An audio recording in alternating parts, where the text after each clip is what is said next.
Oh, hindi ganito. Pag ganito, tayo mamamagitan. Okay? Kasi nga yung mama, ulit. Ha? Hindi, ganito. Pakinggan mo muna, kuya. Ganito, kuya. Nung pumutok yan, nagkausap kami. Sabi ko, kuya, matalimugot yan. Nag-aaway ang Duterte at Marcos. Okay? Huwag kang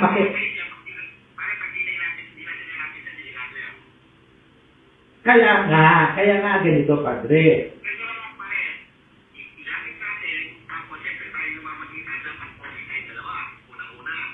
Hindi,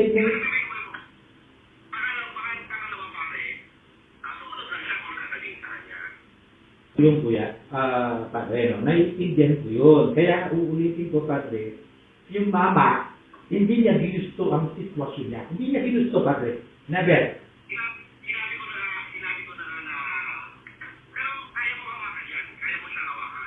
Kaya kong iparating yung mensahe. Pero yung sariling desisyon. Kaya nga. Ibig sabihin, padre, may hindi, padre, marunong tayong mawak ng informasyon. Ang sinasabi ko, padre, kung ano magiging desisyon niya, sa kanya yun, padre, di ba?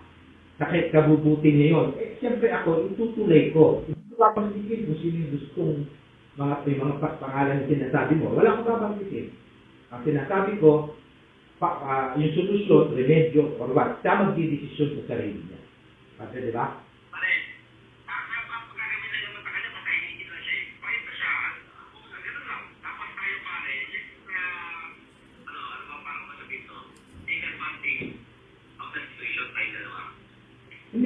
Hindi. Matulungan natin, padre. Kasi siyempre yung mama,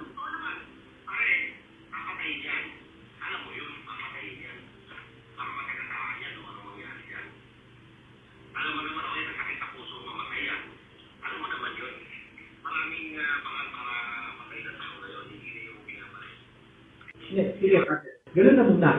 Para nasa Cavite ka.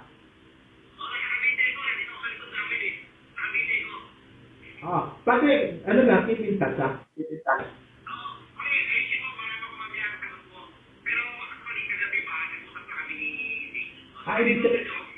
Ibig sabihin, para kilala ko lang. Ibig sabihin na tumawag si Lam pala, kay James.